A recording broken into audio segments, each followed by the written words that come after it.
ಭುವಿ ನೀ ಧನ್ಯಳಾದೆ ಸಮ್ಮಾ ಸಂಬುದ್ಧನ ಹಡೆದು. ಹೇ ಭುವಿ ನೀ ಪಾವನಳಾದೆ ಸಮ್ಮಾ ಸಂಬುದ್ಧನು ನಡೆದು. ಹೇ ಧರೆ ವಸುಂಧರೆ ನಿನ್ನ ಮೈತ್ರಿಗೆ ಸ್ಫೂರ್ತಿಯಾರೇ, ನಿನ್ನ ಕರುಣೆಗೆ ಸಾಟಿಯಾರೇ. ಹೇ ಭುವಿ ನೀ ಧನ್ಯಳಾದೆ ಸಮ್ಮಾ ಸಂಬುದ್ಧನ ಹಡೆದು.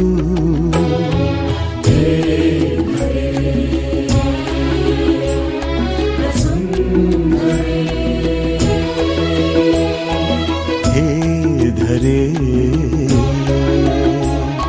ವಸುಂಧರೆ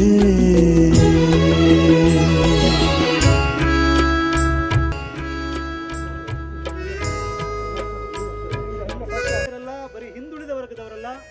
ಇತಿಹಾಸ ಹೇಳುತ್ತೆ ಅನೇಕ ಜನ ಅಸ್ಪೃಶ್ಯರು, ಹಿಂದುಳಿದವರು, ಕ್ರೈಸ್ತರು, ಮುಸಲ್ಮಾನರು ಅಂದ್ರೆ ಇಡೀ ಬಹುಜನ ಸಮುದಾಯ, ಎಷ್ಟೋ ಬ್ರಾಹ್ಮಣ ಸಮುದಾಯವು ಕೂಡ ಬಾಬಾ ಸಾಹೇಬ್ ಅಂಬೇಡ್ಕರ್ ಅವರ ಜೊತೆ ಧಮ್ಮ ದೀಕ್ಷೆಯನ್ನ ತೆಗೆದುಕೊಂಡಿದೆ. ಅದು ವಿಜಯದಶಮಿ ದಿನ. ಅದನ್ನ ನಾವು ಭೀಮ ದೀಕ್ಷಾ ಕಾರ್ಯಕ್ರಮ ಅಂತ ಆಚರಣೆ ಮಾಡ್ತೇವೆ. ಸೊ ಈ 2 ದಿನಗಳ ವಿಶೇಷ ದಿನದಂದು ಇವತ್ತು ಕೂಡ ಎಷ್ಟೋ ಜನ ಉಪಾಸಕರು ಈಗಾಗಲೇ ಶಿಬಿರಗಳಲ್ಲಿ ಭಾಗವಹಿಸಿ, ಚಳವಳಿಗಳಲ್ಲಿ ಭಾಗವಹಿಸಿ ಅಧಿಕೃತವಾಗಿ ನಾವು ದೀಕ್ಷೆ ತಗೊಂಡಿಲ್ಲ, ನಾವು ಕೂಡ ಒಂದು ದಿನ ಇಂಥ ದಿನ ದೀಕ್ಷೆ ತಗೊಂಡ್ವಿ ಅಂತ ಹೇಳಲಿಕ್ಕೆ. ದೀಕ್ಷೆ ಅನ್ನೋದು ಅಗೇನ್ ನಾನು ಹೇಳ್ತಾ ಇದ್ದೀನಿ, ತಮ್ಗೆ ಗೊತ್ತಿರುವ ಹಾಗೆ ಇದು ಮತಾಂತರ ಅಲ್ಲ. ಹೇಗೆ ಬಸವಣ್ಣ ದೀಕ್ಷೆ ಕೊಟ್ಟನು, ಬಸವ ದೀಕ್ಷೆಯನ್ನು, ಹಾಗೆ ಬುದ್ಧ ಧಮ್ಮದ ದೀಕ್ಷೆ. ಇದು way of thinking and way of life ಅನ್ನ ಬದಲಾಯಿಸಿಕೊಳ್ಳುವಂತ ದಿನ ಇದಷ್ಟೇ. ದೀಕ್ಷೆ ಅಂತ ಹೇಳಿದ್ರೆ ನಮ್ಮ ಆಲೋಚನೆ ಕ್ರಮ ಮತ್ತು ನಮ್ಮ ಬದುಕಿನ ಕ್ರಮವನ್ನು ಬದಲಾಯಿಸಿಕೊಂಡು ನಾವು ಬುದ್ಧ ಧಮ್ಮದ ಕಡೆ ಬರುವಂತ ಸಂದರ್ಭದಲ್ಲಿ ಯಾರ್ಯಾರು ಇವತ್ತು ದೀಕ್ಷೆಯನ್ನು ಪಡ್ಕೊಳ್ತೀರಿ, ಒಂದು ಬಲವಂತ ಇಲ್ಲ, ಇದು ಸ್ವಇಚ್ಛೆಯಿಂದ ತೆಗೆದುಕೊಳ್ಳುವಂತಹ ಒಂದು ಓತ್, ಇದು ಒಂದು ಶಪಥ. ನಾನು ಈ ತರ ಜೀವನವನ್ನ ಮಾಡ್ತೀನಿ, ವೈಜ್ಞಾನಿಕವಾಗಿ ವೈಚಾರಿಕವಾಗಿ ನಾನು ಬದುಕ್ತೀನಿ ಅಂತ ನಮಗೆ ನಾವೇ ಒಂದು ದೀಕ್ಷೆಯನ್ನ ತೆಗೆದುಕೊಳ್ತಕ್ಕಂಥದ್ದು. ಯಾರು ಅಂತ್ಯಜೀಯ ತ್ರಿಕರಣ ಪಂಚಶೀಲವನ್ನು ಎಲ್ಲರೂ ತೆಗೆದುಕೊಳ್ಳೋಣ, ಅದು ಎಲ್ಲ ಮನುಷ್ಯರಿಗೂ ಬೇಕು. ಆ್ಯಂಡ್ ನಮ್ಮ ಪ್ರೊಫೆಸರ್ ಒನ್ನು ಸಿದ್ಧಾರ್ಥ ಕೊಡುವಂತಹ 22 ಪ್ರತಿಜ್ಞಾ ವಿಧಿಗಳು, ಬಾಬಾ ಸಾಹೇಬ್ ಅಂಬೇಡ್ಕರ್ ಅವರು ಇವ್ರಿಗೆ ಪಂಚಶೀಲ, ಅಷ್ಟಶೀಲ, ದಶಶೀಲ ಜೊತೆಗೆ ಎಲ್ರಿಗೂ ಅರ್ಥ ಆಗೋ ರೀತಿ ನಮಗೆ 22 ಪ್ರತಿಜ್ಞಾ ವಿಧಿಗಳನ್ನು ನಮಗೆ ಬೋಧಿಸಿದ್ದಾರೆ. ಆ ವಿಧಿಗಳನ್ನು ಕೂಡ ನಾವು ತೆಗೆದುಕೊಂಡು ಬುದ್ಧನ ಕಡೆ ಹೋಗೋಣ, ಬಸವನ ಕಡೆ ಹೋಗೋಣ, ಬಾಬಾ ಸಾಹೇಬ್ರ ಕಡೆ ಹೋಗೋಣ ಅಂತ ಕೇಳ್ಕೊಳ್ತಾ ಹೆಚ್ಚು ಸಮಯ ತೆಗೆದುಕೊಳ್ಳದೆ ಮತ್ತೇಜಿಯವರು ಈಗ ನಮಗೆ ತ್ರಿಸರಣ ಪಂಚಶೀಲವನ್ನು ಕೊಡ್ತಾರೆ. ಇಲ್ಲಿಂದ 22 ಪ್ರತಿಜ್ಞಾ ವಿಧಿಗಳನ್ನು ಸ್ವೀಕಾರ ಮಾಡಿ ನಾವು ವೇದಿಕೆ ಕಾರ್ಯಕ್ರಮ ಕಡೆ ಹೋಗೋಣ. Thank you so much.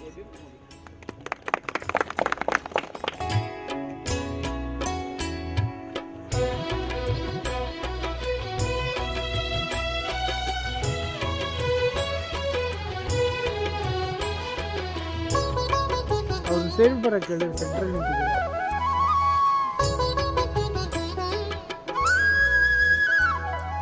ಮೇದಿನಿಯೇನಿ ಹಾಸಿಗೆಯಾಗಿ ಮೇರು ಪರ್ವತವೇ ನೀ ತಲೆದಿಂಬಾಗಿ.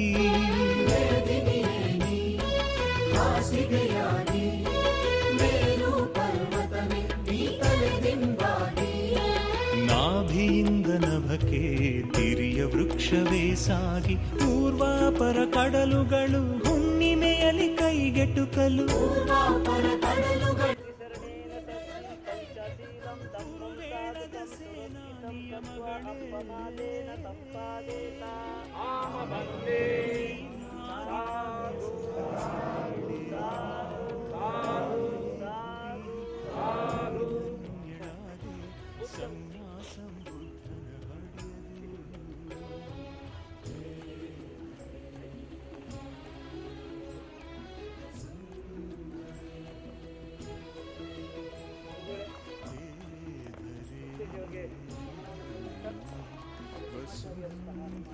नमो तस्सा भगवतो अरहतो नमो तस्सा भगवतो अरहतो बुद्धं शरणं गच्छामि बुद्धं शरणं गच्छामि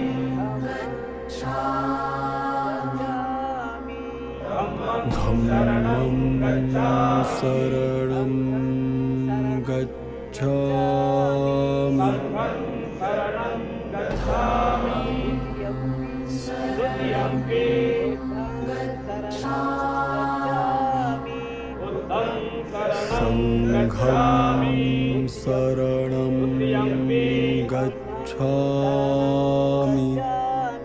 धम्मं शरणं गच्छामि द्वितीयम्पि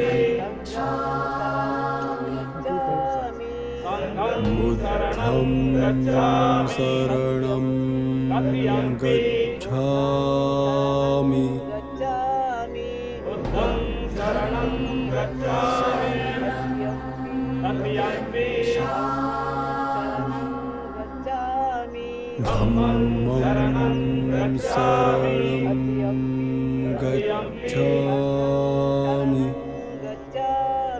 संघं शरणं गच्छामि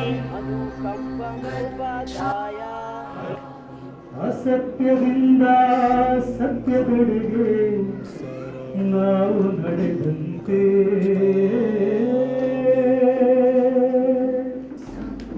ಕತ್ತಲಿನಿಂದ ಬೆಳಕಿನೆಡೆಗೆ ನಾವು ನಡೆದಂತೆ ಸಾವಿನಿಂದ ಜೀವದೆಡೆಗೆ ಎಲ್ಲರೂ ನಡೆದಂತೆ ನಾವೆಲ್ಲರೂ ನಡೆದಂತೆ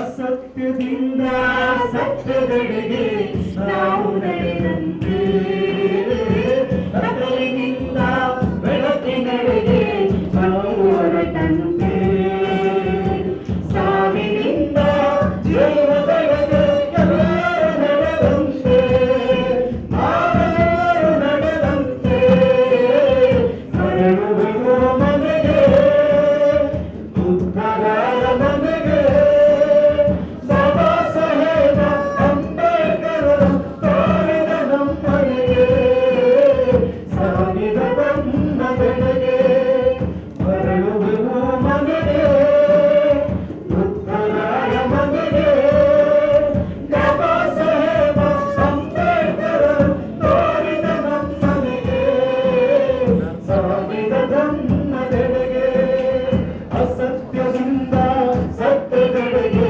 ನಾವು ನಡೆದಂತೆ ಕತ್ತಲಿನಿಂದ ಬೆಳಕಿನೆಡೆಗೆ ಒಟ್ಟಿಗೆ ಹೊರಟಂತೆ ಸಾವಿನಿಂದ ಜೀವದೆಡೆಗೆ ಎಲ್ಲರೂ ನಡೆದಂತೆ ನಾವೆಲ್ಲರೂ ನಡೆದಂತೆ ನಡೆ ನಡೆ ನಡೆ ಮನೆಯೇ ಉದ್ಧರಕರ ಮನೆಗೆ ಬಾಬಾ ಸಾಹೇಬ ಅಂಬೇಡ್ಕರರು ತೋರಿದ ನಮ್ಮನೆಗೆ ಸಾಗಿದ ಬಣ್ಣದೆಡೆಗೆ ತೋರಿದ ನಮ್ಮನೆಗೆ ಸಾಗಿದ ನಮ್ಮದೆಡೆಗೆ ಶತಶತಮಾನದ ತಳೆಯ ಒಂದೇ ಬಿಗಿ ತೊಳೆವ ಶತಶತಮಾನದ ತೊಳೆಯ ಒಂದೇ ಬಿಗಿ ತೊಳೆವ ನಿಜ ಇತಿಹಾಸದ ಪುಟವ ತಿಳಿದು ಸತ್ಯವನ್ನು ತಿಳಿವ ನಿಜ ಇತಿಹಾಸದ ಪುಟವ ತಿಳಿದು ಸತ್ಯವನ್ನು ತಿಳಿವ ಶತಶತಮಾನದ ತೊಳೆಯ ಒಂದೇ ಬಿಗಿ ತೊಳೆವ ನಿಜ ಇತಿಹಾಸದ ಪುಟವ ತಿಳಿದು ಸತ್ಯವನ್ನು ತಿಳಿವ ಹೌದು ತುಂಬಿದ ಅಂಗಿನ ಮನೆಯ ತೊರೆದ ಹೊಕ್ಕವ ಬುದ್ಧರ ಮನೆಯ ಹೌದು ತುಂಬಿದ ಅಂಗಿನ ಮನೆಯ ತೊರೆದ ಹೊಕ್ಕವ ನನ್ನಯ ಮನೆಯ ಹೊರಡುವೆವು ಮನೆಗೆ ಉತ್ತರಾರ ಮನೆಗೆ ಬಾಬಾ ಸಾಹೇಬ ಅಂಬೇಡ್ಕರರು ತೋರಿದ ನಮ್ಮನೆಗೆ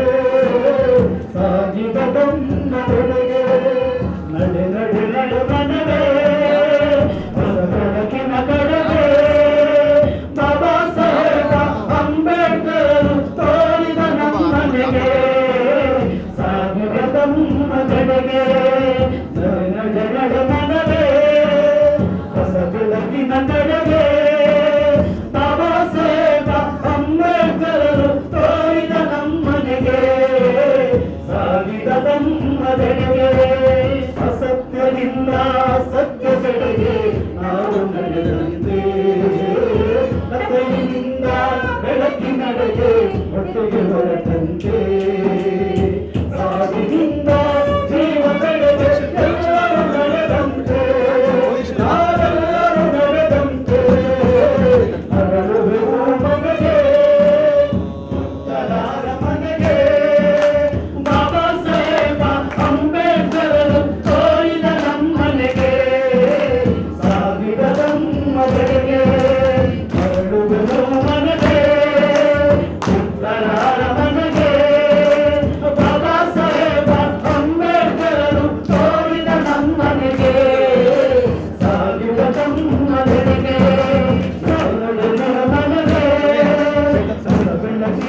ನಮ್ಮೆಲ್ಲರ ನೆಚ್ಚಿನ ಪ್ರೀತಿಯ ಹಿರಿಯ ಉಪಾಸಕರು ಆದಂತಹ ಆಯುಷ್ಮಾನ್ ಎಸ್ ಮರಿಸ್ವಾಮಿ IPS ಅವರು ಮುಖ್ಯಸ್ಥರು ಸ್ಫೂರ್ತಿಧಾಮ ಬೆಂಗಳೂರು, ಇವ್ರಿಗೂ ಕೂಡ ತಮ್ಮೆಲ್ಲರ ಪರವಾಗಿ ವೈಯಕ್ತಿಕವಾಗಿ ಜೀವ ಮತ್ತು ಬುದ್ಧ ಸ್ವಾಗತವನ್ನು ಕೋರುತ್ತೇವೆ. ಈ ಕಾರ್ಯಕ್ರಮದ ಉದ್ಘಾಟನೆಯನ್ನ ನೆರವೇರಿಸಲು ಬಂದಿರುವಂತಹ ಪ್ರೀತಿಯ ಹಿರಿಯ ಸಾಹಿತಿಗಳು ಆದಂತಹ ಆಯುಷ್ಮಾನ್ ಎಲ್ ನರಸೇಗೌಡ ಮುಕುಂದರಾಜರವರು, ಅವರು ಕೂಡ ಈ ಕಾರ್ಯಕ್ರಮಕ್ಕೆ ಆಗಮಿಸಿದ್ದಾರೆ. ಅವರು ಕೂಡ ಎಲ್ಲರ ಪರವಾಗಿ ವೈಯಕ್ತಿಕವಾಗಿ ಭೀಮ ಮತ್ತು ಬುದ್ಧ ಸ್ವಾಗತವನ್ನು ಕೋರ್ತಾರೆ. ಹಾಗೆ ಮುಖ್ಯ ಅತಿಥಿಗಳಾಗಿ ಆಗಮಿಸಿರುವಂತಹ ಆಯುಷ್ಮಾನ್ ಡಾಕ್ಟರ್ ದೇವರಾಜ್ GP ರವರು, ನಿರ್ದೇಶಕರು ಡಾಕ್ಟರ್ BR ಅಂಬೇಡ್ಕರ್ ಅಧ್ಯಯನ ಕೇಂದ್ರ ಬೆಂಗಳೂರು, ಇವರು ಕೂಡ ತಮ್ಮೆಲ್ಲರ ಪರವಾಗಿ ವೈಯಕ್ತಿಕವಾಗಿ ಬುದ್ಧ ಮತ್ತು ಭೀಮ ಸ್ವಾಗತವನ್ನು ಕೋರ್ತಾರೆ. ಹಾಗೆ ನಾಡಿನಾದ್ಯಂತ ಜನಪರ ಚಳವಳಿಯನ್ನ ಮುನ್ನಡೆಸುತ್ತಿರುವಂತಹ ಪ್ರೀತಿಯ ಅಣ್ಣನೂ ಆದಂತಹ ಆಯುಷ್ಮಾನ್ ಚೇತನ್ ಹೈಸ್ಕರ್ ಅವರು, ಚಲನಚಿತ್ರ ನಟರು, ಸಾಮಾಜಿಕ ಹೋರಾಟಗಾರರು, ಅವರು ಕೂಡ ತಮ್ಮೆಲ್ಲರ ಪರವಾಗಿ ವೈಯಕ್ತಿಕವಾಗಿ ಬುದ್ಧ ಮತ್ತು ಭೀಮ ಸ್ವಾಗತವನ್ನು ಕೋರುತ್ತಾರೆ. ಹಾಗೆ ಆಯುಷ್ಮಾನ್ ಚಾಂಪಿರ್ ಅವರು ಸಾಮಾಜಿಕ ಚಿಂತಕರು ಹಾಗೂ ರಾಜ್ಯ ಸಂಪನ್ಮೂಲ ವ್ಯಕ್ತಿಗಳು, ಇವರು ಕೂಡ ಈ ವೇದಿಕೆಯ ಪರವಾಗಿ ತಮ್ಮೆಲ್ಲರ ಪರವಾಗಿ ಬುದ್ಧ ಮತ್ತು ಭೀಮ ಸ್ವಾಗತವನ್ನು ಕೋರ್ತಾ ಇದ್ದಾರೆ. ಆಯುಷ್ಮತಿ ಬಿ ಜಯಾರವರು, ಸಹಾಯಕ ಕಂದಾಯ ಅಧಿಕಾರಿಗಳು, BBMP ಬೆಂಗಳೂರು, ಅವರು ಕೂಡ ಈ ಒಂದು ಕಾರ್ಯಕ್ರಮಕ್ಕೆ ಆಗಮಿಸಿದ್ದಾರೆ. ಅವರು ತಮ್ಮೆಲ್ಲರ ಪರವಾಗಿ ವೈಯಕ್ತಿಕವಾಗಿ ಬುದ್ಧ ಮತ್ತು ಭೀಮ ಸ್ವಾಗತವನ್ನು ಕೋರ್ತಾರೆ.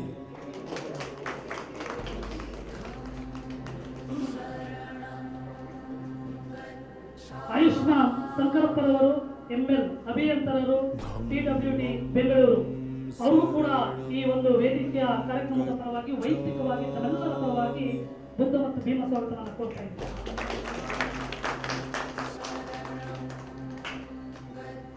ಈ ಒಂದು ಕಾರ್ಯಕ್ರಮಕ್ಕೆ ಆಗಮಿಸಿರುವಂತಹ ಪ್ರತಿಜ್ಞಾ ಬೋಧನೆಯನ್ನ ಮಾಡಿದಂತಹ ಆಯುಷ್ಮಾನ್ ಪ್ರೊಫೆಸರ್ CB ಸಿದ್ಧಾರ್ಥರವರು, ಮಾಜಿ ಕುಲಸಚಿವರು, ಕರ್ನಾಟಕ ವಿವಿ ಧಾರವಾಡ, ಅವರು ಕೂಡ ತಮ್ಮೆಲ್ಲರ ಪರವಾಗಿ ವೈಯಕ್ತಿಕವಾಗಿ ಬುದ್ಧ ಮತ್ತು ಭೀಮ ಸ್ವಾಗತವನ್ನು ಕೋರ್ತಾ ಇದ್ದಾರೆ.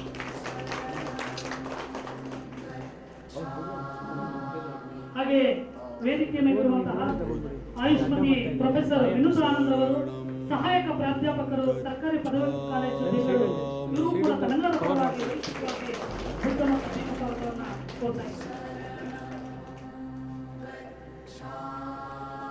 ಹಾಗೆ ಈ ಒಂದು ಅತ್ಯುತ್ತಮ ಕಾರ್ಯಕ್ರಮಕ್ಕೆ ಆಗಮಿಸಿರುವಂತಹ ತಮ್ಮೆಲ್ಲರಿಗೂ ಕೂಡ ವೈಯಕ್ತಿಕವಾಗಿ ಬುದ್ಧ ಮತ್ತು ಭೀಮ ಸ್ವಾಗತವನ್ನು ಕೋರುತ್ತಾ, ಹಾಗೆ ಮಾಧ್ಯಮ ಮಿತ್ರರಿಗೂ ಮತ್ತು ಎಲ್ಲ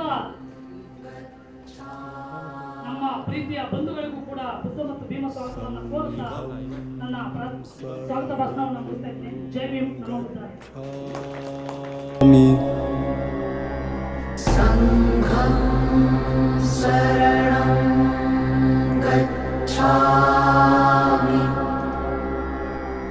बुद्धं शरणं गच्छामि।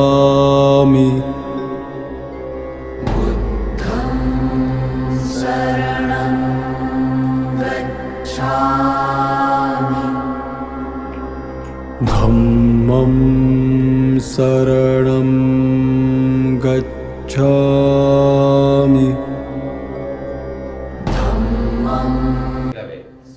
ಎಣ್ಣೆ ಇಲ್ಲದೆ ಇದ್ರೆ ಯಾವ್ದಿದು ಮಾರ್ಗಣಮಿ ಹಬ್ಬ ಇವೇ ಇಲ್ಲ. ಬಾಡಿ ಇರಬೇಕು, ಇದೆಲ್ಲ ಇರಬೇಕು. ಅವೆಲ್ಲ ಟೆಂಟ್ ಹಾಕಿ ಹಳ್ಳಿಗಳಲ್ಲಿ ಏನ್ ಸಂಭ್ರಮ ಪಡೋದು, ಆ ರೀತಿಯಾಗಿ ಹೊರಟೋಗಿದೆ. ಆದ್ರೆ ಈ ಹಬ್ಬಗಳು ಎಲ್ಲವೂ ಸಂಕೇತಗಳಿಂದ ಕೂಡಿದಾವೆ ಅನ್ನೋದನ್ನ ನಾವು ಅರ್ಥ ಮಾಡ್ಕೋಬೇಕು. ಪ್ರತಿಯೊಂದ ನೀವು ಬಲಿಪಾಡ್ಯಮಿ ಬಂತು ಅಂದ್ರೆ ಏನ್ ಹಬ್ಬ ಅದು? ನಮ್ಮ ಮೂಲ ನಿವಾಸಿ ಬಲಿಚಕ್ರವರ್ತಿಯನ್ನ ಈ ಪಾತಾಳಕ್ಕೆ ತುಳಿದ ದಿವಸ ಅದು. ಅದನ್ನ ನಾವೇನು ಒಬ್ಬಟ್ಟು ಮಾಡ್ಕೊಂಡು ದೀಪ ಹಚ್ಕೊಂಡು ಪಟಾಕಿ ಹೊಡ್ಕೊಂಡು ಹಬ್ಬ ಹಬ್ಬ ಏನ್ ಬರೀ ಬ್ರಾಹ್ಮಣರು ಮಾಡ್ತಾರೆ ಅಂತೇನಿಲ್ಲ. ಇವತ್ತು ಎಲ್ಲಾರು ಶುರು ಮಾಡ್ಕೊಂಡು ಎಲ್ಲಾ ಜಾತಿಗಳು ಅದನ್ನ ಶುರು ಮಾಡ್ಕೊಂಡಿದ್ದಾರೆ.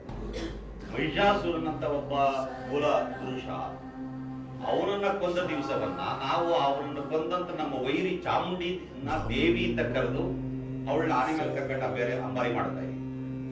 ಎಷ್ಟೊಂದು ರೀತಿ ಒಳಗಡೆ ನಾವು ನಮ್ಮನ್ನ ನಾವೇ ಮರೆತು ಕೂತಿದ್ದೀವಿ ಅನ್ನುವಂಥದ್ದು. ಆಗಲೇ ನಮ್ಮ ಸ್ನೇಹಿತರು ಹೇಳ್ತಾ ಇದ್ರು, ಮೇಡಮ್ ಅವರು ಹೇಳ್ತಾ ಇದ್ರು, ಅಂಬೇಡ್ಕರ್ ಬಾಬಾ ಸಾಹೇಬರು ಎಂಥ ಒಂದು ಒಳ್ಳೆ ಮಾತು ಹೇಳಿದ್ದಾರೆ ಅಂತಂದ್ರೆ, ಯಾರು ಚರಿತ್ರೆಯನ್ನ ಮರಿತಾರೋ ಅವರು ಚರಿತ್ರೆಯನ್ನ ನಿರ್ಮಾಣ ಮಾಡೋದಕ್ಕೆ ಸಾಧ್ಯ ಇಲ್ಲ ಅನ್ನೋ ಮಾತು. ಈ ಮಾತು ನಮ್ಮ ಜನಗಳೆಲ್ಲ ಒಳಗೆ, ನಮ್ಮ ಹಳ್ಳಿಗಳಲ್ಲೂ ಇದೆ ಆ ಮಾತು. ಬಾಬಾ ಸಾಹೇಬ್ರು ಅದಕ್ಕೆ ಒಂದು ಬಹಳ ಒಂದು ತಾತ್ವಿಕತೆಯನ್ನ ತೋರಿಸಿ ಹೇಳ್ಕೊಟ್ರು. ನಮ್ಮ ಹಳ್ಳಿಗಳಲ್ಲಿ ಜನ ಏನ್ ಹೇಳ್ತಾರೆ, ಗಾದೆ ಮಾತುಗಳ ರೀತಿಯಲ್ಲಿ ಹೇಳ್ತಾರೆ. ಇಮ್ಮಡಿ ತೊಳೆದಲೆ ಒಳಗ್ ಬರಬೇಡ, ಹಿಂದಿನದನ್ನ ಮರಿಬೇಡ. ಏನಿದು? ಇಮ್ಮಡಿ ತೊಳೆದಲೆ ಒಳಗ್ ಬರಬೇಡ, ಹಿಂದಿನದನ್ನ ಮರಿಬೇಡ. ಇದು ನಮ್ಮ ಹಳ್ಳಿ ಜನ ಹೇಳುವಂತ ಮಾತು. ಅದೇ ಕೈ ಕಾಲನ್ನ ಕರೆಕ್ಟ್ ಆಗಿ ತೊಳ್ಕೊಂಡು ಒಳಗ್ ಬಾ. ಈಗ ಕೊರೋನಾದ ಕಾರಣಕ್ಕೆ ಎಲ್ಲ ತೊಳ್ಕೊಂಡು ಒಳಗೆ ಹೋಗ್ತಾ ಇದೀವಿ. ಮೊದ್ಲಾಗೆ ನುಗ್ಬಿಡೋದು ನೋಡಿ. ನಮ್ಮ ಹಿರಿಯರ ವಿವೇಕ ಎಂತದ್ದು ಮತ್ತು ಅದರೊಳಗಿರುವ ತಾತ್ವಿಕತೆ ಏನು ಅಂತ. ಮತ್ತು ಹಿಂದಿನದನ್ನ ಮರೆಯಬೇಡ. ಹಿಂದಿನದು ಅಂತಂದ್ರೆ ಯಾವುದು? ನಮ್ಮ ಹಿಂದೆ ಎಷ್ಟೋ ಘಟನೆಗಳು ನಡೆದೋಗಿದಾವೆ, ಅವನ್ನೆಲ್ಲ ಮರ್ತಿದ್ದೀವಿ, ಯಾರಿಗೂ ನೆನಪಿಲ್ಲ. ಯಾಕೆಂದ್ರೆ ಭಾರತೀಯರಾದ ನಮಗೆ ಚರಿತ್ರೆಯ ನೆನಪುಗಳು ಬಹಳ ಕಡಿಮೆ. ಮತ್ತು ಇದ್ರೂ ಕೂಡ ಚರಿತ್ರೆಯನ್ನಾದ್ರೂ ಕೂಡ ನಾವು ಪುರಾಣವಾಗಿ ಕಲ್ಪಿಸ್ಕೊಂಡು ಆ ರೀತಿ ನೋಡ್ತಾ ಇರ್ತೀವಿ. ಒಬ್ಬ ಮಹಿಷಾಸುರನ್ನ ಕೊಂದದ್ದನ್ನ ಪುರಾಣವಾಗಿ ನೋಡ್ತೀವಿ. ಈ ಭೂಮಿ ನನ್ನದು ಅಂತ ಹೇಳಿ, ಇದು ದ್ರಾವಿಡರ ಭೂಮಿ ಅಂತ ಹೇಳಿ ಭೂಮಿಯನ್ನ ತನ್ನ ನಿಯಂತ್ರಣದಲ್ಲಿ ಇಟ್ಕೊಂಡಿದ್ದಂತ ಹಿರಣ್ಯಾಕ್ಷರನ್ನ ಹಂದಿಯ ರೂಪ ತಾಳಿ ವಿಷ್ಣು ಬಂದು ನಿಂದಲ ಕಣೆಯ ಭೂಮಿ ಆರಿ ಇರುವುದು ನಮ್ದು ಕೊಡೋದಕ್ಕೆ ಇಟ್ಕೊಂಡೋದ್ನಲ್ಲ, ಅವನು ಸತ್ತ ಒಂದು ಸಂದರ್ಭ ಇರ್ಬೋದು. ಅಥವಾ ವಿಷ್ಣು ದೇವರಲ್ಲ ಶಿವ ದೇವರು ಅಂತ ಹೇಳಿದಂತ ಹಿರಣ್ಯಕಶ್ಯಪು, ಅವನನ್ನ ಅವನ ಮಗ ಪ್ರಹ್ಲಾದನನ್ನೇ ಬಳಸಿ ಕೊಲ್ಲುವ ತಂತ್ರವನ್ನ ಮಾಡ್ತಾರೆ. ಅದಿರ್ಬೋದು. ಏನ್ ನರಸಿಂಹಸ್ವಾಮಿ ಅಂತ ಎಲ್ಲಾ ಕಡೆ ನಾವು ದೇವರುಗಳು ದೇವಸ್ಥಾನ ಕಟ್ಕೊಂಡು ಅದಕ್ಕೆ ಒಕ್ಕಲಾಗಿ ಪೂಜೆ ಮಾಡ್ತೀವಿ. ನಮ್ಮ ಅಪ್ಪನ ಹೆಸರು ನರಸಿಂಹಗೌಡ, ನಮ್ದು ನರಸಿಂಹಸ್ವಾಮಿ ಒಕ್ಕಲೆ ಸ್ವಲ್ಪ ತಿರುಗ್ತಿದ್ದಿ ಮಪ್ಪ ನರಸಿಂಹ. ಇದು ಹೇಗೆ ನಮ್ಮವರು ಸತ್ತ ದಿವಸವನ್ನೇ ನಾವು ಹಬ್ಬ ಮಾಡ್ಕೊಂಡು ತಿನ್ನೋದು, ಉಣ್ಣೋದು, ಸಂಭ್ರಮ ಪಡೋದಿದೆಯಲ್ಲ, ಇದು ಬದಲಾಗದು ಯಾವತ್ತು. ಇವತ್ತು ನಮ್ಮ ಹೊನ್ನು ಸಿದ್ಧಾರ್ಥ ಅವರು, ಅಂಬೇಡ್ಕರ್ ಅವರ ಇದನ್ನ ಬೋಧನೆ ಮಾಡ್ಬೇಕಾದ್ರೆ ಅದರೊಳಗಡೆ ಒಂದು ಮಾತು, ಅನೇಕ ಮಾತುಗಳು ತುಂಬಾ ಮುಖ್ಯವಾದವು. ಈ ಹಿಂದೂ ಧರ್ಮವನ್ನ ಬಿಡಿಸ್ತಾ ಇದೀವಿ ನಾವು. ಇಲ್ಲಿರುವ ವಿಷ್ಣು, ರಾಮ, ಕೃಷ್ಣ ಇವ್ಯಾವ ನಮ್ಮ ಪಾಲಿನ ದೇವತೆಗಳಲ್ಲ, ಇಲ್ಲಿನ ಪುರಾಣಗಳು ಅಲ್ಲ. ಈ ರೀತಿಯಾದಂತ ಒಂದು ಚಿಂತನೆಯನ್ನ ಅಂಬೇಡ್ಕರ್ ಅವರು ನಮಗೆ ಕೊಟ್ಟು ಹೋಗಿದ್ದಾರೆ. ಕನಿಷ್ಠ ಇವತ್ತಿನಿಂದಲಾದ್ರೂ, ಇವತ್ತು ನಾವೆಲ್ಲ ಪ್ರತಿಜ್ಞೆ ತಗೊಂಡಿದ್ದೀವಲ್ಲ, ನಾವುಗಳಾದ್ರೂ ಈ ವೈದಿಕ ಪುರೋಹಿತಶಾಹಿ ಕಪಿಮುಷ್ಟಿಯಿಂದ ಹೊರಗಡೆ ಬರುವ ತೀರ್ಮಾನವನ್ನು ಕೈಗೊಳ್ಳಬೇಕು. ಇದು ನಮ್ಮಲ್ಲಿ ಕುವೆಂಪು ಅವರು, ತೇಜಸ್ವಿ ಅವರು ಆ ಕಾಲದಿಂದಲೂ ಇವೆಲ್ಲ ನಡೀತಾ ಬಂದಿದ್ದಾವೆ. ತುಂಬಾ ಜನ ನಮ್ಮ ಕನ್ನಡ ಲೇಖಕರು, ಚಿಂತಕರು ಇವತ್ತಿಗೂ ಕೂಡ ಅವರು ಸಾಂಪ್ರದಾಯಿಕ ಮದುವೆಗಳು ಹೋಗಲ್ಲ. ಯಾರೋ ಗೃಹ ಪ್ರವೇಶ ಮಾಡ್ತಾರೆ, ಯಜ್ಞ ಮಾಡ್ತಾರೆ, ಯಾಗ ಮಾಡ್ತಾರೆ ಅಂತಂದ್ರಲ್ಲಿಗೆ ಹೋಗಲ್ಲ. ಒಂದು ವೈಚಾರಿಕ ವಿಚಾರಗಳನ್ನ, ಚಿಂತನೆಗಳನ್ನ ಅವರು ಮೈಗೂಡಿಸ್ಕೊಂಡು ಅದೇ ರೀತಿಯಾಗಿ ಬದುಕ್ತಾ ಇದ್ದಾರೆ. ಬದುಕುವುದೇ ಧರ್ಮ. ಧರ್ಮ ಅಂದ್ರೆ ಬೇರೆ ಏನೋ ಅಲ್ಲ, ನೀವು ಬದುಕುವ ರೀತಿಯೇ ಧರ್ಮ. ಬೇರೆಯವ್ರ ಜೊತೆಗೆ ಹೇಗೆ ಹೊಂದ್ಕೊಂಡು ಬದುಕ್ತೀರಿ ಅನ್ನೋದಿದೆಯಲ್ಲ, ಅದೇ ಧರ್ಮವೇ ಹೊರತು ಧರ್ಮ ಅಂದ್ರೆ ಏನೋ ಬಹಳ ದೊಡ್ಡದು, ಅದು ಹಂಗ್ ಮಾಡ್ಬೇಕು ಹಿಂಗ್ ಮಾಡ್ಬೇಕು ಅಂತ ಹೊರಡೋದಲ್ಲ. ನಮ್ಮ ನಡವಳಿಕೆ, ಬದುಕು ಧರ್ಮ ಯಾವಾಗಲೂ ಕೂಡ ಬದುಕಿನ ರೀತಿ ಆಗ್ಬೇಕೆ ಹೊರತು ಮಾತಿನ ಚರ್ಚೆ ಆಗ್ಬಾರ್ದು. ಧರ್ಮವನ್ನ ಚರ್ಚೆಯ ವಿಷಯವನ್ನಾಗಿ ಮಾಡ್ಕೊಂಡ್ರೆ ಏನು ಒಬ್ಬರಿಗೊಬ್ರು ಜಗಳಕ್ಕೆ ಬೀಳ್ತಾ ಇರ್ತೀವಿ. ನನ್ ಧರ್ಮ ಶ್ರೇಷ್ಠ, ನಿನ್ ಧರ್ಮ ಸರಿ ಇಲ್ಲ, ನಮ್ ದೇವರು ಶ್ರೇಷ್ಠ ಅನ್ನುವ ಹೊಡೆದಾಟ ಇವೆಲ್ಲ ಶುರುವಾಗ್ಬಿಡ್ತಾರೆ. ಅದಕ್ಕೆ ಧರ್ಮ ಅನ್ನೋದು ಮಾತಿಗೆ ಬರಬಾರದು, ನಡವಳಿಕೆ ಒಳಗೆ ಬರಬೇಕು. ಆ ರೀತಿಯ ನಡವಳಿಕೆ ತುಂಬಾ ಅತ್ಯುತ್ತಮವಾದ ಮಾನವೀಯವಾದ ನಡವಳಿಕೆ ಇರುವಂತದ್ದೇ ಬೌದ್ಧ ಧರ್ಮ. ಅದನ್ನ ನಾವು ಅರ್ಥ ಮಾಡ್ಕೋಬೇಕಾಗಿದೆ. ಅಷ್ಟಲ್ಲದೆ ಇದ್ದಿದ್ರೆ ಬೌದ್ಧ ಧರ್ಮ ಜಗತ್ತನ್ನ ಯಾತಕ್ಕೆ ವ್ಯಾಪಿಸಿಕೊಳ್ತು. ನಾನು ಒಂದು 4-5 ವರ್ಷಗಳ ಹಿಂದೆ ಚೀನಾ ದೇಶಕ್ಕೆ ಹೋಗಿದ್ದೆ. ಚೀನಾ ದೇಶದಲ್ಲಿ ನೀವು ಎಲ್ಲಿ ನೋಡಿ ಬುದ್ಧನ ವಿಗ್ರಹಗಳು, ವಿಹಾರಗಳು ಇವೆಲ್ಲ ಇರುತ್ತೆ. ಒಂದು ಹೋಟ್ಲಿಗೆ ಹೋದ್ರು ಅಲ್ಲೊಂದು ಬುದ್ಧನ ವಿಗ್ರಹ ಇರುತ್ತೆ, ಅಲ್ಲಿ ಬುದ್ಧನ ಒಂದು ಊದುಗಡ್ಡಿ ಹೆಚ್ಚಿ ಆ ಹೋಟ್ಲು ನೋಡು ನಮ್ಮನ್ನ ಕಸ್ಟಮರ್ಗಳನ್ನ ಸ್ವಾಗತ ಮಾಡ್ತಾರೆ. ನೋಡಿ, ಬುದ್ಧ ಚೀನಾ ದೇಶವನ್ನ ವ್ಯಾಪಿಸಿಕೊಂಡ, ಜಪಾನ್ ದೇಶವನ್ನ ವ್ಯಾಪಿಸಿಕೊಂಡ, ಮ್ಯಾನ್ಮಾರು, ಶ್ರೀಲಂಕಾ, ಹೀಗೆ ಜಗತ್ತಿನ ಎಷ್ಟೋ ದೇಶಗಳನ್ನ ವ್ಯಾಪಿಸಿಕೊಂಡ. ಎಲ್ಲಿಂದ ಹೋಗಿರೋದು ಬುದ್ಧ? ಈ ನೆಲದಿಂದ ಹೋಗಿರೋದು. ಈ ನೆಲದಲ್ಲಿ ಬುದ್ಧನ ಕಥೆ ಏನಾಯ್ತು? ನಾವು ಬುದ್ಧನನ್ನು ಕಳ್ಕೊಂಡ್ಬಿಟ್ಟ. ಬುದ್ಧನನ್ನ ಕಳ್ಕೊಂಡ ಅವಿವೇಕದಿಂದಾಗಿ ನಾವೇನಾದ್ರು 2000 ವರ್ಷದಿಂದ ಯೋಚನೆ ಮಾಡಿದೀವ? ನಮ್ಮ ತಾತ ಮುತ್ತಾತ ಎಲ್ಲ ಹೆಂಗ್ ಬದುಕಿದ್ರು? ಅವ್ರಿಗೆ ಸರಿಯಾಗಿ ಹಾಕೊಳ್ಳೋಕೆ ಒಂದು ಬಟ್ಟೆ ಇರಲಿಲ್ಲ, ತ್ಯಾಪೆ ಬಟ್ಟೆ, ಹೊಟ್ಟೆ ಊಟ ಇರಲಿಲ್ಲ, ದಿನ ಸ್ನಾನ ಮಾಡಕ್ ಆಗ್ತಿರ್ಲಿಲ್ಲ, ಒಂದು ವಾರ ಆದ್ರೂ ಸ್ನಾನ ಮಾಡಕ್ ಆಗ್ತಿರ್ಲಿಲ್ಲ. ಪಾಪ ಒಂದು ಪಂಚೆಯನ್ನ ಈ ಮಂಡಿಯಿಂದ ಕೆಳಗಡೆ ಬಿಟ್ಟು ಕಟ್ಕೊಳ್ಳೋ ಆಗಿರ್ಲಿಲ್ಲ. ಆಮೇಲೆ ಸಂಬೋಳಿ ಬೀದಿಯೊಳಗೆ ಹೋಗ್ಬೇಕಾದ್ರೆ ಮಡಕೆಯನ್ನ ಕೊರಳಿಗೆ ಕಟ್ಕೊಂಡು ತೂತ್ ಅದಕ್ಕೆ ಕುತ್ಕೊಂಡು ನಮ್ಮ ಎಂಜಲು ಕೆಳಗೆ ಬೀಳಬಾರ್ದು ದಲಿತರದ್ದು. ಮತ್ತು ಅವರ ನೆರಳನ್ನ ಹಿಂದೆ ಒಂದು ಪೊರಕೆ ಕಟ್ಕೊಂಡು ಅದು ಗುಡಿಸ್ತಾ ಹೋಗ್ಬೇಕು. ಇದು ಸಂಬೋಳಿ. ಇಂಥ ಒಂದು ಅಮಾನವೀಯವಾದ ಅಮಾನುಷವಾದಂತ ಸ್ಥಿತಿಯೊಳಗೆ ನಾವು ಬದುಕಿದ್ವು, ನಮ್ಮ ಜನ ಎಲ್ಲ ಬದುಕಿದ್ವು ಅವಮಾನ ಪಟ್ಟು. ಆದ್ರೆ ಬುದ್ಧನನ್ನ ಪಡ್ಕೊಂಡಂತ ಆದೇಶಗಳೇನಾದೋ ಇವತ್ತು ಚೀನಾ ದೇಶದ ಪ್ರಗತಿ, ಜಪಾನ್ ದೇಶದ ಪ್ರಗತಿ ಇವೆಲ್ಲ ಗಮನಿಸಿ ನೀವು ಗೊತ್ತಾಗುತ್ತೆ. ಆ ದೇಶಗಳು, ಜಪಾನ್ ಅಂತ ದೇಶ 2ನೇ ಮಹಾಯುದ್ಧದಲ್ಲಿ ಸರ್ವನಾಶವಾಗಿದ್ದಂತ ಹಿರೋಶಿಮಾ ನಾಗಸಾಕಿಯ ಮೇಲೆ ಬಾಂಬ್ ಬಿದ್ದು ಸರ್ವನಾಶವಾಗಿದ್ದಂತ ದೇಶ ಇವತ್ತು ಪ್ರಗತಿಯಲ್ಲಿ ಅತ್ಯಂತ ಎತ್ತರದಲ್ಲಿದೆ ಅಂತಂದ್ರೆ ಅವರ ಆಲೋಚನಾ ಕ್ರಮದಲ್ಲಿರಬಹುದಾದಂತ ಬುದ್ಧನ ಚಿಂತನೆಗಳೇ ಅದಕ್ಕೆ ಮೂಲ ಕಾರಣ.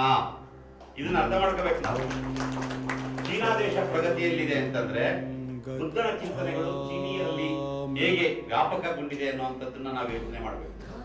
ನಾವು ಅವನತಿಯಲ್ಲಿದ್ದೀವಿ, ಪ್ರಗತಿ ವಿಹೀನರಾಗಿದ್ದೀವಿ ಅಂತಂದ್ರೆ ನಾವು ಬುದ್ಧನನ್ನ ಮರೆತಿದ್ದೇವೆ. ಅದಕ್ಕಾಗಿಯೇ ಬಾಬಾ ಸಾಹೇಬರು ಮತ್ತೆ ಬುದ್ಧನನ್ನ ನಮಗೆ ನೆನಪು ಮಾಡಿಕೊಡುವ ಸಲುವಾಗಿ 65 ವರ್ಷಗಳ ಹಿಂದೆ ಬೌದ್ಧ ಧರ್ಮವನ್ನ ಮತ್ತೆ ಸ್ವೀಕಾರ ಮಾಡಿದ್ರು. ಯಾಕೆಂತಂದ್ರೆ ನಮಗ್ ಗೊತ್ತೇ ಇರಲಿಲ್ಲ ನಮ್ಮ ಕಾಲದಲ್ಲಿ ಬೌದ್ಧರಾಗಿದ್ದು ಅಂತ. ನಮ್ಮ ಮೂಲದ ಯಾವ ಚದರೆಗಳು ನಮ್ಮ ನೆನಪಿನಲ್ಲಿ ಇಲ್ಲ. ಅದ್ರ ಕೆಲವು ಪಳೆಯುಳಿಕೆಗಳಿರ್ತವೆ. ಆ ಪಳೆಯುಳಿಕೆಗಳನ್ನ ನೀವು ಗಮನಿಸಿದ್ರೆ ಗೊತ್ತಾಗುತ್ತೆ. ಆ ಪಳೆಯುಳಿಕೆಗಳು ಬಿಟ್ಟುಕೊಡುವ ಅರ್ಥಗಳನ್ನ, ಸಂಕೇತಗಳು ಬಿಟ್ಟುಕೊಡುವ ಅರ್ಥಗಳನ್ನ ನಮಗೆ ಅರ್ಥ ಮಾಡ್ಕೊಳ್ಳುವಷ್ಟು ಶಕ್ತಿ ಇರಲ್ಲ. ನೀವು ಈ ಕುವೆಂಪು ಅವರ ನೆನಪಿನ ದೋಣಿಯಲ್ಲಿ ಒಂದು ಮಾತನ್ನು ಬರೀತಾರೆ. ಅವರ ಮನೆಗಳಲ್ಲಿ ಈ ಮಹಾಲಯ ಅಮಾವಾಸ್ಯೆ ಬಂದ ಸಂದರ್ಭದಲ್ಲಿ ಜೈನ ಎಡೆ ಅಂತ ಇಡ್ತಾ ಇದ್ರು. ಏನದು ಜೈನ ಎಡೆ ಅಂತಂದ್ರೆ, ಜೈನ ಎಡೆ, ಈ ಎಡೆ ಹಾಕ್ತಾರಲ್ವಾ, ವಡೆ ಪಾಯಸ ಇದೆಲ್ಲ ಹಾಕ್ತಾರೆ ಒಡೆ ಮಹಾಲಯ ಅಮಾವಾಸ್ಯೆಯಲ್ಲಿ. ಒಂದು ಭಾಗ ಜೈನ ಎಡೆ ಅಂತ ಇಡ್ತಾರೆ ಒಕ್ಕಲಿಗರ ಮನೆಗಳಲ್ಲಿ. ಏನಿದು ಜೈನ ಎಡೆ ಅಂತಂದ್ರೆ, ಒಂದು ಕಾಲದಲ್ಲಿ ಒಕ್ಕಲಿಗರು ಹಿಂದೂಗಳಾಗಿರ್ಲಿಲ್ಲ ಅನ್ನುವುದರ ಸಂಕೇತ. ಅದು ಜೈನರಾಗಿದ್ರು. ಕರ್ನಾಟಕದ ಈ ಹಳೆ ಮೈಸೂರು ಪ್ರಾಂತದ ಒಕ್ಕಲಿಗರಿದಾರಲ್ಲ, ಇವರು ಹಾಸನ, ಮೈಸೂರು, ಮಂಡ್ಯ, ತುಮಕೂರು, ಕೋಲಾರ, ಬೆಂಗಳೂರು ಈ ಭಾಗದ ಒಕ್ಕಲಿಗರು ಇವತ್ತು ಯಾರಿದ್ದಾರೆ? ಇವತ್ತು ಬಹಳ ಜೋರಾಗಿ ಜೈ ಹಿಂದೂ, ನಾವೆಲ್ಲ ಹಿಂದೂಗಳು ಅಂತ ಹೋಗ್ತಾ ಇದಾರಲ್ಲ, ಇವರು ಹಿಂದೂಗಳೇ ಆಗಿರ್ಲಿಲ್ಲ.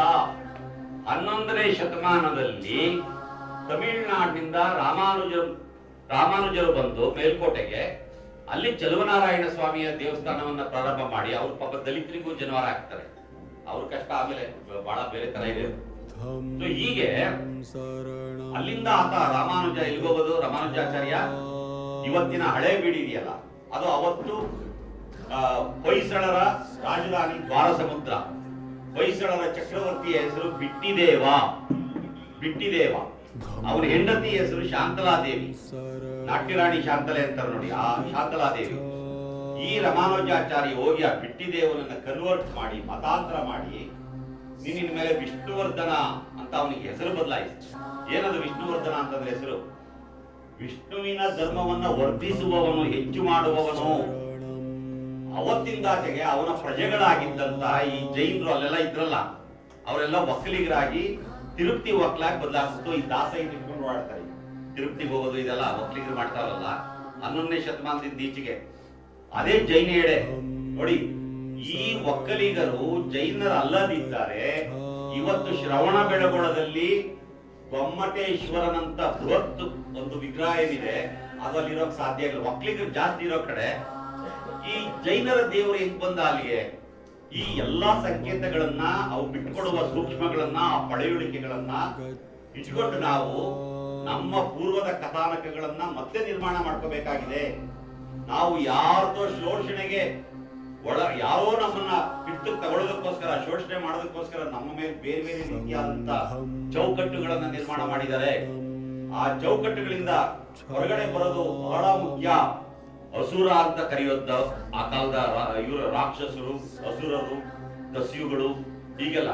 ಅಸುರ ಅಂತಂದ್ರೇನು, ರಾಕ್ಷಸ ಅಂತಂದ್ರೇನು, ದಸ್ಯು ಅಂತಂದ್ರೇನು? ನಾವೇನ್ ತಿಳ್ಕೊಂಡಿದೀವಿ? ರಾಕ್ಷಸ ಅಂದ್ರೆ ಅದೇ ಸಾರ್ ಗೋರೆದಾಡು ಹಿಂಗೆಲ್ಲ ಇರ್ತದಲ್ಲ, ಹಿಂಗ್ ಕಣ್ಣು ಹೊಟ್ಟೆ ಇಟ್ಟಪ್ಪ, ಅವನಲ್ಲ ರಾಕ್ಷಸ. ರಾಕ್ಷಸ ಅಂತಂದ್ರೆ ಅರ್ಥ ಏನ್ ಗೊತ್ತಾ? ಅಗಾಧ. ಅಸುರ ಅಂದ್ರೆ ಅಗಾಧ, ಬಹಳ ವಿಸ್ತಾರವಾಗಿ ಇರುವಂತವ್ರು ಮತ್ತು ಬುದ್ಧಿಯಲ್ಲೂ ಬಹಳ ಶಕ್ತಿಶಾಲಿ ಸಮರ್ಥರಾಗಿರೋರು, ಇವರು ಅಸುರರು. ಆಮೇಲೆ ಸುರ ಅಂತಂದ್ರೆ ಗೊತ್ತಿದೆಯಲ್ಲ ನಿಮ್ಗೆ? ಸುರ ಅಂದ್ರೆ ಹೆಂಡ. ಆತರ ಯಾರು ಮದ್ಯ ಸೇವನೆ ಮಾಡ್ತಾರೋ ಅವರು ಸುರರು, ಮದ್ಯ ಸೇವನೆ ಮಾಡದಲ್ಲೇ ಇರೋರು ಅಸುರರು ಅಂತ ಅರ್ಥ ಮಾಡ್ಕೋಬಹುದಾಗಿದೆ. ಆ ತರದ್ದು ಒಂದು ಕನ್ನಡದಲ್ಲಿ ಸುರ ಅನ್ನೋದಕ್ಕೊಂದು ಅರ್ಥ ಇದೆಯಲ್ಲ. ಅಸುರ ಅಂದ್ರೆ ಕುಡಿದಲೇ ಇರೋರು, ಸುರ ಅಂದ್ರೆ ಕುಡಿಯೋರು ನೋಡಿ. ಮತ್ತು ಭೂಸುರ, ಭೂಮಿಯ ಮೇಲೆ ಓಡಾಡುವ ಸುರರು ಬೇರೆ. ಅದ್ರ ಜೊತೆಗೆ ಹೀಗೆ ಪ್ರತಿಭಾಶಾಲಿಗಳಾಗಿದ್ದ, ಪ್ರತಿಭಾ ಸಂಪನ್ನರಾದ ಈ ದೇಶದ ಮೂಲ ನಿವಾಸಿಗಳಾದ ದಲಿತರು ಮತ್ತು ಶೂದ್ರರು ಹಾಗೂ ಮಹಿಳೆಯರನ್ನ ನಿಯಂತ್ರಣದಲ್ಲಿ ಇಟ್ಕೊಳ್ಳೋದಕ್ಕೋಸ್ಕರ ಇವೆಲ್ಲ ಮಾಡ್ತಾ ಬಂದ್ರು. ಇದನ್ನ ನಾವು ಅರ್ಥ ಮಾಡ್ಕೋಬೇಕಾಗಿದೆ ಬಂಧುಗಳೇ. ಒಂದು ಯೋಚನೆ ಮಾಡಿ, ಅವತ್ತಿನಿಂದ ಇವತ್ತಿನವರೆಗೂ ಬೇಕಾದ್ರೆ ಯೋಚನೆ ಮಾಡಿ ನೀವು. ಈ ದೇಶದ ಮಹತ್ ಕಾರ್ಯಗಳನ್ನ, ಮಹತ್ ಸಾಧನೆಗಳನ್ನ ಮಾಡಿರೋರೆಲ್ಲ ತಳ ಸಮುದಾಯಗಳಿಗೆ ಸೇರಿದವರು. ತಳ ಸಮುದಾಯಗಳಿಗೆ ಇವರಿಗೊಂದು ರಾಮಾಯಣ ಬರೆಯೋ ಯೋಗ್ಯತೆ ಇತ್ತ ವೈದಿಕರಿಗೆ? ಯಾರೋ ಒಬ್ಬ ಬೇಡ ಜನಾಂಗಕ್ಕೆ ಸೇರಿದ ವಾಲ್ಮೀಕಿ ರಾಮಾಯಣ ಬರೆದ, ಕೊನೆಗೆ ಅವನ ಜಾತಿಯವರಿಗೆ ವಿದ್ಯೆ ಇಲ್ಲದಂಗ್ ಮಾಡಿ ರಾಮಾಯಣವನ್ನ ತಮ್ಮ ಬಂಡವಾಳ ಮಾಡ್ಕೊಂಡ್ರು.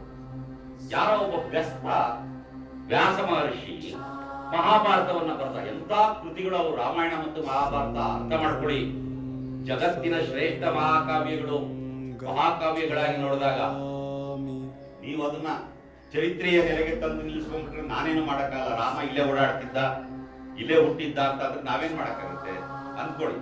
ಆದ್ರೆ ಕಾವ್ಯವಾಗಿ ನೋಡಿದಾಗ ಅವು ಅತ್ಯಂತ ಶ್ರೇಷ್ಠ ಕಾವ್ಯಗಳು. ಜಗತ್ತಿನಲ್ಲಿ ಅತ್ಯಂತ ಈ ಶ್ರೇಷ್ಠ ಕಾವ್ಯಗಳನ್ನ ಬರೆದವರು ಈ ದೇಶದ ಮೇಲ್ಜಾತಿಯವರಲ್ಲ, ಬಳಸಿಕೊಂಡವರು ಮೇಲ್ಜಾತಿಯವರು. ಬಳಸಿಕೊಂಡವರು ತಮ್ಮ ಲಾಭಕ್ಕೆ ಬಳಸಿಕೊಂಡವರು ಅವರು. ಪಾಪ ಬರೆದು ಕೊಟ್ಟವರು ಪ್ರತಿಭಾ ಸಂಪನ್ನರು ಯಾರು? ತಳ ಸಮುದಾಯದವರು. ಅಥವಾ ವಿಕ್ರಮೋರ್ವಶಿಯವನ್ನ ಬರೆದವರು ಯಾರು? ಕಾಳಿದಾಸ. ತುಂಬಾ ಜನಾಂಗಕ್ಕೆ ಸೇರಿದವರು ನೋಡಿ. ಇಡೀ ಬಸವಣ್ಣನವರ ಜೊತೆಯಲ್ಲಿ ಚಳುವಳಿಗೆ ಹೆಗಲು ಕೊಟ್ಟು ನಿಂತು ಶರಣ ಚಳುವಳಿಯನ್ನ ಕಟ್ಟಿದವರು, ವಚನ ಸಾಹಿತ್ಯವನ್ನು ನಿರ್ಮಿಸಿದವರು ಎಲ್ಲ ತಳ ಸಮುದಾಯದವರು. ಈ ದೇಶದ ನಿಜವಾದ ಪ್ರತಿಭೆ ಇದ್ದದ್ದೇ ತಳ ಸಮುದಾಯಗಳಲ್ಲಿ.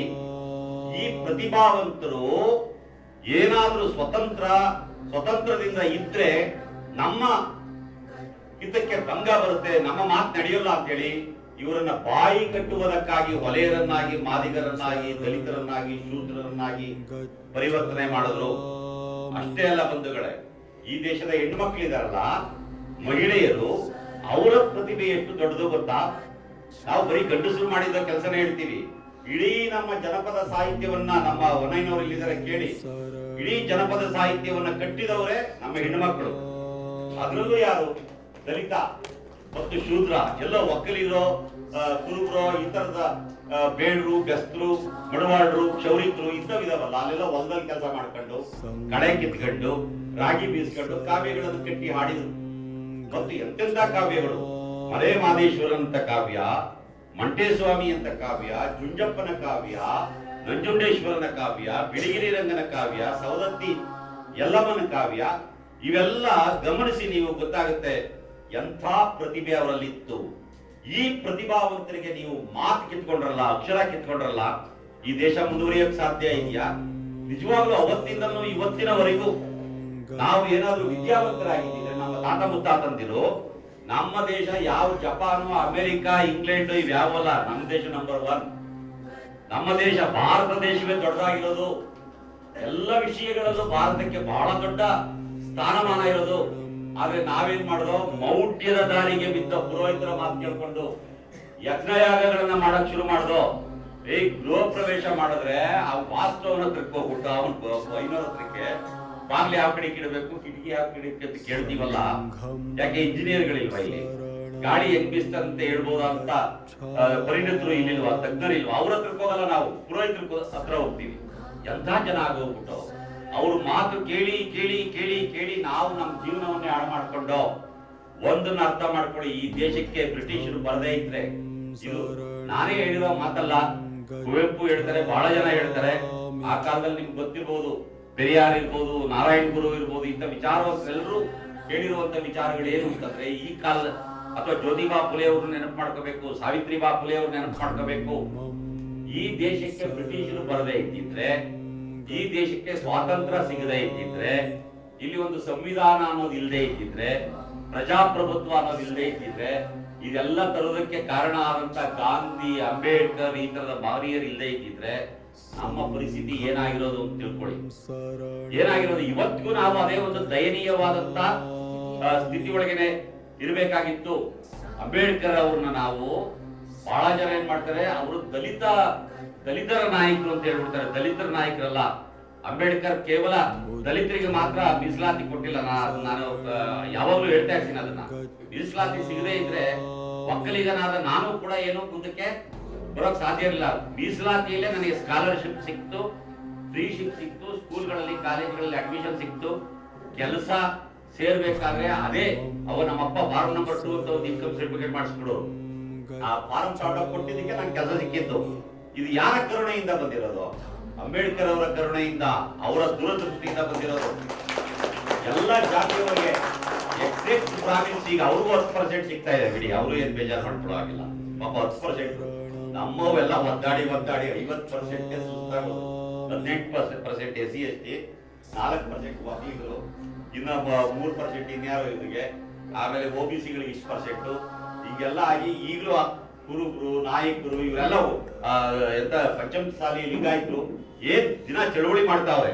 ನಮಗ್ ಕೊಡಿ, ಅವ್ರು ಏನು ಚಳುವಳಿನೇ ಮಾಡಿದ್ರೆ 10% ತಗೊಂಡ್ರಲ್ರಿ. ಅವ್ರಿಗಿರೋ ಜಾಣತನ, ಬುದ್ಧಿವಂತಿಕೆ ನಮ್ಮವ್ರಿಗೆ ಯಾಕಿಲ್ಲ? ಅವ್ರು ಎಲ್ಲಿ ಚಳುವಳಿ ಮಾಡಿದ್ರು?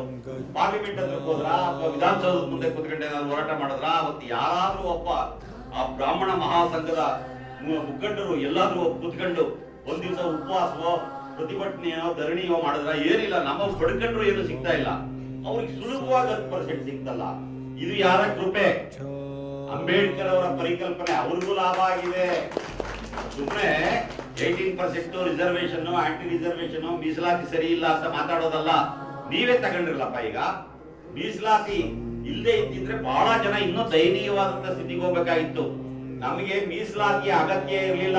ನಮ್ಮನ್ನು ಯಾಕೆ ಅನಕ್ಷರಸ್ಥರನ್ನಾಗಿ ಮಾಡಿದ್ರಿ ನೀವು ಅನ್ನೋ ಪ್ರಶ್ನೆಯನ್ನು ನಾವು ಕೇಳ್ತಾ ಇದೀವಿ ಅವ್ರನ್ನ. ನೀವು ದಯವಿಟ್ಟು ಬಹಳ ದೊಡ್ಡ ಚರಿತ್ರೆಯ ಪುಸ್ತಕ ಓದಬೇಕಾಗಿಲ್ಲ. ಅಂಬೇಡ್ಕರ್ ಅವರು ಬರೆದಿರೋ ಬೃಹತ್ ಗ್ರಂಥಗಳನ್ನ ಓದಬೇಕಾಗಿಲ್ಲ. ಸುಮ್ಮನೆ ಅಲ್ಲಿ ಇಲ್ಲಿ ಸಿಕ್ಕಬಹುದಾದ ಸಣ್ಣ ಪುಟ್ಟ ನಮ್ಮ ಮಂಗಳೂರು ವಿಜಯ ಈ ತರದ ಅನೇಕ ಸ್ನೇಹಿತರು ಬರೆದಿರಬಹುದಾದಂತ ಪುಸ್ತಕಗಳು ಸಿಗ್ತಾವ್ ನಿಮ್ಗೆ. ನಮ್ಮ ಡಾಕ್ಟರ್ ಸಿ ವೀರಣ್ಣ ಅವರು ಇಂಥವರೆಲ್ಲ ಬರೆದಿದ್ದಾರೆ. ಅಂತ ಪುಸ್ತಕಗಳನ್ನ ತಗೊಂಡು ಹೋದ್ರೆ ಸಾಕು. ಅಟ್ಲೀಸ್ಟ್ ನೀವೇನು ಇಲ್ಲ, ಕನಿಷ್ಠ ನಾನು ಸಾಮಾನ್ಯವಾಗಿ ಟಿವಿ ಸೀರಿಯಲ್ ನೋಡಿ ಅಂತ ಯಾರು ಹೇಳಲ್ಲ. ಟಿವಿ ಯಾಕೆ ನೋಡಕ್ ಹೋಗ್ತೀರಿ? ಆದ್ರೆ ಈಗ ನಾನೇನೆ ಸಾಯಂಕಾಲ 6 ಗಂಟೆಗೆ ಬಂತಂದ್ರೆ ಮಹಾನಾಯಕ ಸೀರಿಯಲ್ ಎಲ್ಲಿದ್ರು ಆ ಕೆಲಸ ಎಲ್ಲ ಯಾಕೆಂತಂದ್ರೆ ಅದು ಮತ್ತೆ ನಮ್ಮ ವಿವೇಕವನ್ನ ಎಚ್ಚರಿಸ್ತಾ ಇದೆ. ಬಾಬಾ ಸಾಹೇಬರು ಬಾಲ್ಯದಲ್ಲಿರ್ಬೋದು ಅಥವಾ ಅವರು ಯೌವನಕ್ಕೆ ಬಂದಾಗಿರ್ಬೋದು, ಅವರು ಅನುಭವಿಸಿದ ಯಾತನೆಗಳಿದಾವಲ್ಲ, ಯಾರ ಯಾತನೆಗಳಿವು? ಇದು ಕೇವಲ ಬಾಬಾ ಸಾಹೇಬರು ಒಬ್ಬರ ಯಾತನೆಯ? ಅವರೊಬ್ಬರು ಮಾತ್ರ ಹೇಳ್ಕೊಂಡ್ರು. ಆತರ ಹೇಳ್ಕೊಳ್ಳದಲ್ಲಿ ಎಷ್ಟು ಜನ ದಲಿತರು, ಶೂದ್ರರು, ಮಹಿಳೆಯರು ಆ ಕತ್ತಲಲ್ಲೇ ಕರಗಿ ಹೋದ್ರು ಗೊತ್ತೇ ಇಲ್ಲ. ಬಾಬಾ ಸಾಹೇಬ್ರದಾದ್ರೂ ಗೊತ್ತಾಯ್ತು ನಮ್ಗೆ. ಅವ್ರು ಬರೆದ್ರು, ಹೇಳಿದ್ರು, ಎಲ್ಲ ಮಾಡಿದ್ರು. ಇನ್ನು ಉಳಿದವರು ಎಷ್ಟು ಜನ ಅಮಾಯಕರು ಈ ತರದ ಅನ್ಯಾಯಗಳಿಗೆ ಸಿಕ್ಕಿರಬಹುದು ಅನ್ನೋದು ಯೋಚನೆ ಮಾಡಬೇಡಿ. ಯೋಚನೆ ಮಾಡಬೇಕಾಗಿದೆ. ಒಂದು ಕಡೆ ಮತ್ತೆ ನೀವೇನಾದ್ರೂ ಈ ಎಲ್ಲಾ ಮೈಮರೆವುಗಳಲ್ಲಿ ಕೂತಿದ್ರೆ, ಮತ್ತೆ ನೀವು ಯಾವುದೋ ಹಿಂದೂ ಧರ್ಮ ಹಾಗೆ ಹೀಗೆ ನಮ್ ಬಹಳ ಶ್ರೇಷ್ಠ ಅಂತ ಹೋಗೋದಾದ್ರೆ, ಮತ್ತೆ ನೀವು ಜೈ ಬಜರಂಗ ಬಲಿ ಅಂತ ಅವ್ರ ಹಿಂದೆ ಹೋಗೋದಾದ್ರೆ, ಈಗಾಗಲೇ ತುಂಬಾ ಜನ ಹೋಗ್ತಿದ್ದಾರೆ. ಹಾಳಾಗೋಗ್ಲಿರಿ ಇವೆಲ್ಲ, ಯಾವ ನಮ್ ಬೇರೆ ಬೇರೆ ಇವೆಲ್ಲ ಹೋಗ್ಲಿ. ಈ ನಮ್ ದಲಿತ ಬಂಧುಗಳು ರಾಜಕಾರಣಿಗಳು, ಶ್ರೀನಿವಾಸ್ ಪ್ರಸಾದ್, ಮಹೇಶ್, ಇಂಥವೆಲ್ಲ ಹೋಗಿದಾವೆ ಅಂತಂದ್ರೆ ನಮ್ಗೆ ಯಾವ ಭವಿಷ್ಯ ಇದೆ ಹೇಳಿ? ಯಾರಿಗೆ ಹೇಳೋದು ನಾವು? ಇಲ್ಲಿ ಎಲ್ಲಿ ಹೇಳ್ಕೊಳ್ಳೋದು? ಹೇಳ್ಕೊಳಕ್ಕೆ ಸಾಧ್ಯ ಇಲ್ಲ. ಅವ್ರದ್ದು ಯಾವ್ದೋ ಸಣ್ಣ ಸಾಧಾರಣ MLA ಆಗೋದಿಕ್ಕೆ, ಒಂದು ಪಾರ್ಲಿಮೆಂಟ್ ಮೆಂಬರ್ ಆಗೋದಿಕ್ಕೆ ಅವ್ರ ಹತ್ರಕ್ಕೆ ಹೋಗ್ಬೇಕಾ? ಅವರಿಗೆ ಗುಲಾಮರಾಗಿರ್ಬೇಕಾ? ಈ ಒಂದು ವಿವೇಕ ನಮ್ಮವರಿಗೆ ಯಾಕಿಲ್ಲ ಅನ್ನುವಂತ ಒಂದು ಪ್ರಶ್ನೆಯನ್ನು ನಾವು ಕೇಳಬೇಕಾಗುತ್ತೆ. ಮತ್ತೆ ಮತ್ತೆ ನಾವು ಎಲ್ಲರನ್ನು ಪ್ರಶ್ನಿಸಬೇಕಾಗುತ್ತೆ.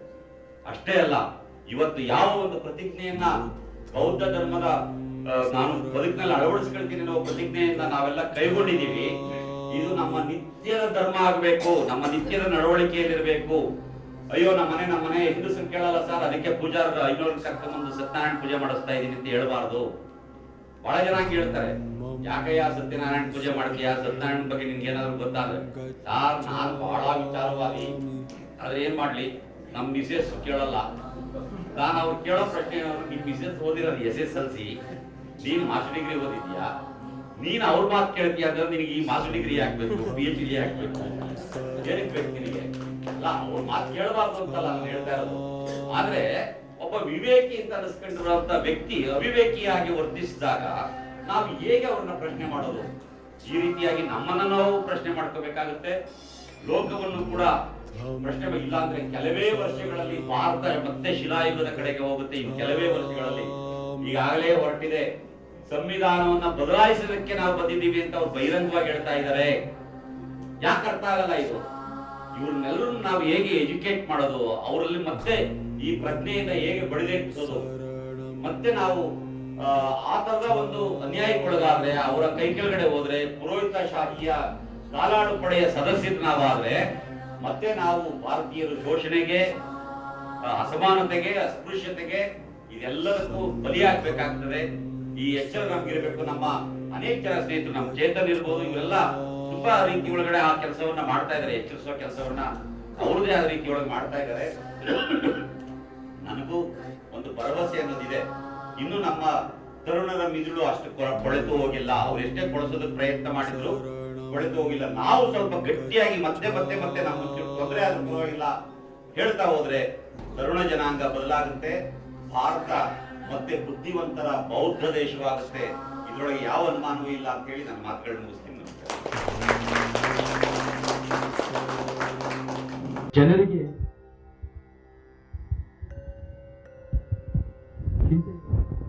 ಹರಡಿಸ್ತಾ ಇರೋದಕ್ಕೆ ನಾನು ಒಂದು ಭಾಗ ಅವ್ರ ಜೊತೆ ಸೇರ್ಕೊಳ್ಳೋಕ್ಕೆ ಒಂದು ಅವಕಾಶ ಸಿಕ್ಕಿದ್ರೆ ನನಗೆ ಬಹಳ ಸಂತೋಷ ಆಗಿದೆ. ಧನ್ಯವಾದಗಳು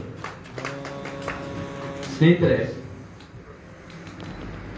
ಮುಕುಂದರಾಜ್ ಸರ್ ಹೇಳ್ತಾ ಇದ್ರು, ಒಂದು ಧರ್ಮ ಅಂದ್ರೆ ಏನು ಅಂತ. ಒಂದು ಧರ್ಮ ಅಂದ್ರೆ ಅದು ಒಂದು ಸಿದ್ಧಾಂತ ಅಂತ ಹೇಳಿದ್ರೆ ಸುಳ್ಳಾಗಲ್ಲ.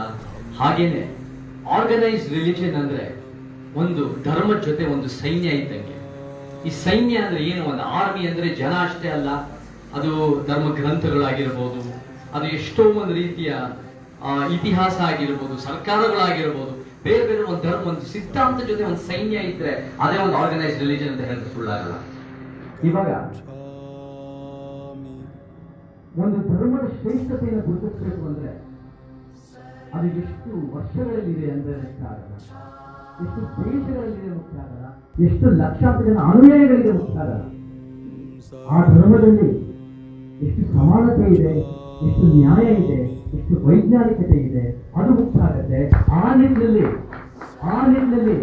ಇಡೀ ಆಧುನಿಕವಾಗಿ ಯಾವ್ದಾದ್ರು ಒಂದು ಶ್ರೇಷ್ಠ ಒಂದು ಅಸ್ತಿತ್ವ ಧರ್ಮ ಇದ್ರೆ ಅದು ಬಾಬಾ ಸಾಹೇಬ್ ಅಂಬೇಡ್ಕರ್ ನವಯಾನ ಬೌದ್ಧಗಳ ಮಾತನ್ನು ಹೆಮ್ಮೆಯಿಂದ ಹೇಳ್ಕೊಂಡ್ರು. ಅದು ಬಾಬಾ ಸಾಹೇಬ್ ಅಂಬೇಡ್ಕರ್ ಅವಾಗ 1956ರಲ್ಲಿ ಅವರ ಜೀವನ ಅವಧಿಯ 65 ವರ್ಷ. ಇವಾಗ ಅದೇ 56 ಇವಾಗ 65 ವರ್ಷ ಆಗಿದೆ. ಅವರು 1956ರಲ್ಲಿ ಸಾಮೂಹಿಕ ಪರಿವರ್ತನೆ ಆದಾಗ ಬೇರೆ ಕಡೆಗೆ ಉತ್ಪಾದ ಹೇಗಿತ್ತು ಅಂತ